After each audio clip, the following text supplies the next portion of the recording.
আসসালামু আলাইকুম। রাত্রের আয়োজন কিছুটা একটু ব্যতিক্রম এই 2 দিন রান্নার ব্যাপারে। দুপুরের রান্নাটা রাত্রে করতে যাচ্ছি। এখানে মুরগি নিয়েছি, সাথে আলু দেবো। দেখুন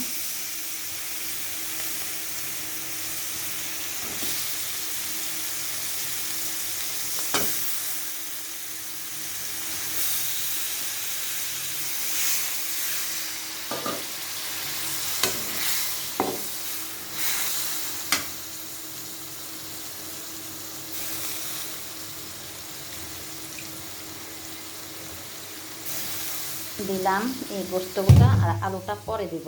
আপাতত আলুটা থাকুক। এখানে আগে মুরগিটাকে ভালো করে কষে নিতেছি।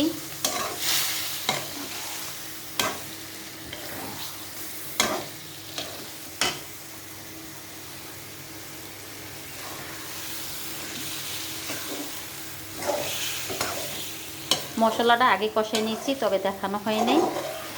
সব বাটা, আদা বাটা, রসুন বাটা, পেঁয়াজ বাটা, সকল মশলাগুলি প্রথমে দিয়ে কষিয়ে নিয়েছি।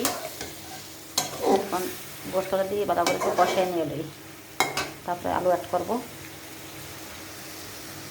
আর পাশাপাশি কারেন্টের চুলা ভাত বসিয়ে দিছি। এই তো ওই যে বললাম না, ব্যতিক্রম আমার রান্নার কাজে। আমার পাশের বাসায় শিয়া বকিল যে কোর্টে কাজ করে, তার বড় ছেলে মারা গেছে। সেই জন্য আমার মাসিটা তো ভালো না, তাই ভিডিওতে আসতে পারছি না। প্লিজ তোমরা একটুখানি সাপোর্ট করে দিও, নাহলে তোমার পেজটা একটু ডাউন হয়ে যাবে। তোমরা যদি হেল্প না করো, এটুকু সাপোর্ট না করো। এক সময় আমিও এই মোবাইল থেকে ডিলিট হয়ে যাব, যে কোনো একদিন হয়তো শুনবে আমারও মোবাইলে থেকে। আমি টিফিন থেকে না ফেরা দেশে চলে গেছি। তাই যতদিন আছি অবশ্যই আমার কাছে একটু ভালো লাগবে যে তোমরা আমাকে লাইক, সাপোর্ট, কমেন্ট করে লাইক দিয়ে পাশে থাকো, সাবস্ক্রাইব করে।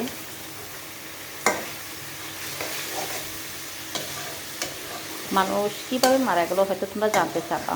লাবিব সাঁতার পারে না। 9-এ পড়া ছেলেটি মাঠে বল খেললো, বল খেলার পরে ডাক বাংলোতে গোসল করতে নামলো।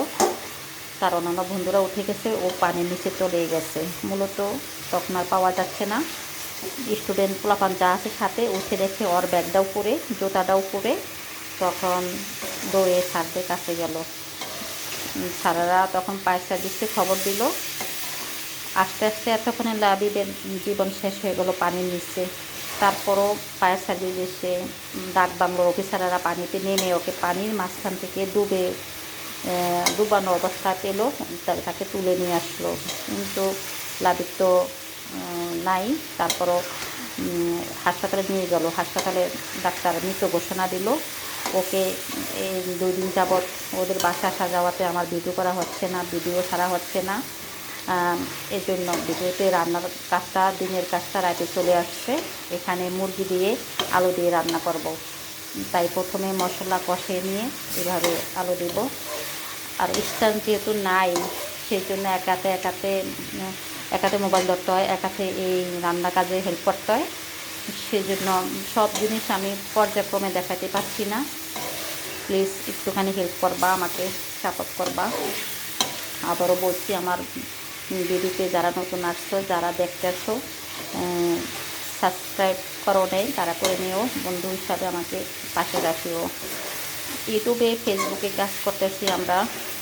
আসলে আমরা একে অপরের পাশে যদি থাকি, লাইক কমেন্ট দিই, তাহলে তো আমাদের কষ্টটা সাকসেস।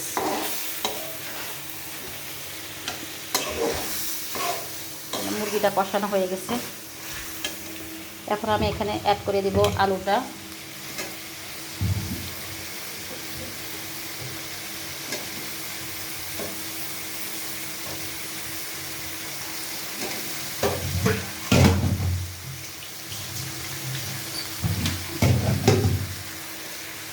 আলুটা দিয়েও কিছুক্ষণ নাড়াচাড়া করবো, তারপরে পরিমাণ মতো ঝোল দিয়ে ফেলবো। মুরগি কষানোর ভিতরে সকল কারিসীমা। এখানে সকল মশলাগুলো দিয়েছি আমি, দারচিনি, এলাচ, সব ধরনের মশলা দিয়েছি। এখন এই জিরাটা অ্যাড করবো।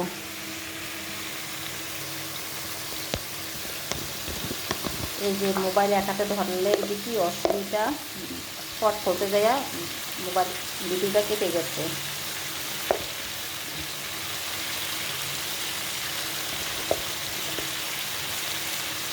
জিরা গুঁড়ি দেওয়া হয়ে গেল।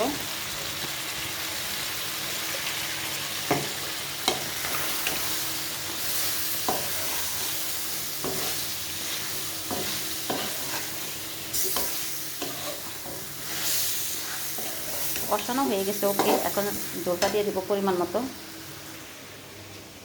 দেখি এখানে কি অবস্থা ভাতের। এই তো মাশাআল্লাহ, ভাত তো এরকম আমরা গট গট বলি, ভাতও উঠে গেল। এর মধ্যে পানি নেই, কি করব, পানিটা তো দিতে হবে। অল্প কিছু আছে, আগে পানি যেটুকু ইউজ করি, তারপরে পরিমাণ মতো দিতে আছি, নাহলে তো পড়ে যাবে। কষানটা হয়ে গেছে, ওকে। সবাই ভালো থাকো, সুস্থ থাকো, শুভরাত্রি।